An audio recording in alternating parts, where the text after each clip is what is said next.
and good afternoon to you all. I thank you very much indeed to the Metropolitan City for inviting me to address you today. I'm working in many, and I'm sorry for jumping the queue as well in the presentations, because I've got a board meeting I need to get back to. But we found it really, really important to support the Metropolitan on this one, because this is a vital part of the community outreach, and I'm just going to touch on a few things and introduce maybe a few new terminologies which are relevant to yourselves. I live here for 5 years, so I'm very much heavily involved in everything from water resource management to master planning, and within education as well through our organisations.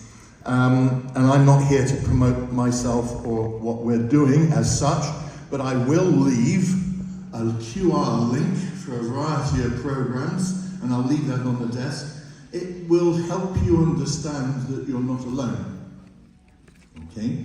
There are many, many good organisations, and you're going to hear from more in a moment, who are participating in supporting the strategy towards making our city, our community, our nation of Nepal more resilient, a better place to live, and a good place to return to after their future education overseas.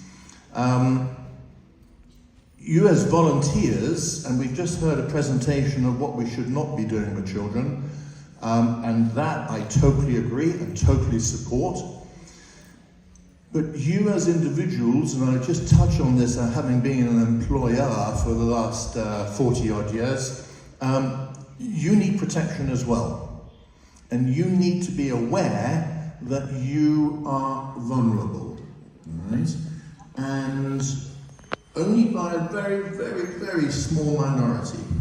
But do not leave yourselves vulnerable. If you are going to be in a difficult situation, I suggest you have a witness with you, right? And that's what I'm going to say on that. But you know, we have to be careful in today's society, because some people are generated or motivated by money, motivated by others around them, motivated by the social media. And the social media is an amazing tool, but it also can be dangerous. So that's the beware bit. And now the exciting bit is where you actually contribute, and you have an amazing opportunity to make a significant difference within the schools. We have over 2,000 schools. You're going to be penetrating within the government schools, and it's going to be really, really exciting on that support mechanism for preparing our youngsters to understand their environment, to understand their responsibilities, and to understand how they can contribute as part of the solution and not part of the problem. And there are numerous activities in which they can participate in which you're going to give guidelines, and I'm hoping from within the Met, you are going to develop a modular system.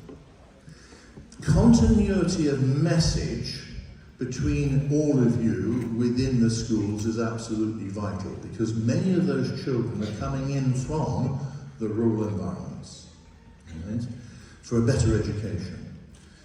And hopefully, and that's part of our master planning, and I was sitting with the mayor only this morning, just before this meeting, from the far west in Province 7, literally on the border with India, wanting to improve his education systems, wanting to improve the welfare, but afraid that he's going to lose his children to Kathmandu and to Pokhara for better education.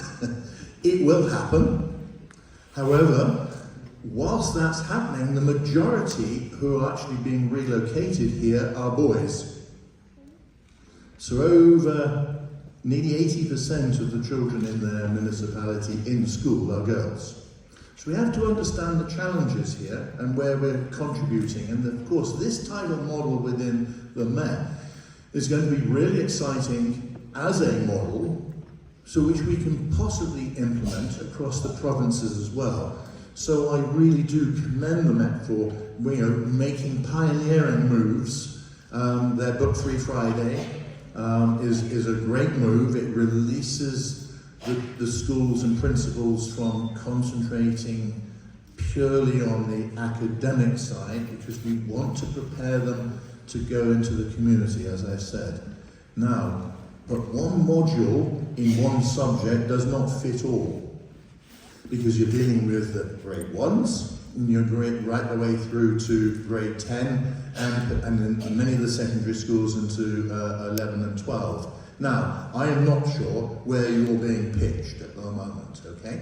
But the reality is you'll come in contact and you'll be encouraged within the schools, especially when you start to develop the relationships, to assist in many sectors and many layers of the education in the age ranges. And you cannot simply speak to the 15-year-olds in the same way as you speak to the 5-year-olds.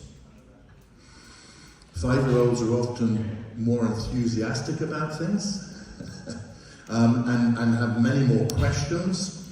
The older ones are quieter, and you've got to encourage them to participate, encourage them to ask questions. I'm not sure how many of you have had any teaching experience before, but it's not essential. All right? This is a new field for many of you. And working with youth, and I'll put it that way, is really, really rewarding. And you're going to get a lot of fun out of it. There are going to be challenges. You're going to be at home with your family and friends, questioning your abilities, questioning your motivation, and questioning whether you're actually doing it correctly. Right? But I'm quite sure within the Met that you're going to get an enormous support mechanism. And we as an organisation are here to support the Met in order to facilitate that. We can't deal with everybody, we can't deal with all of you, for argument's sake. We all are needing to build capacity, and there are so many subject matters, and you're going to hear about clean air in a moment, and waste management, or clean up Nepal. You're going to hear about all sorts of different aspects of which we want to encourage the youth to participate and better understand.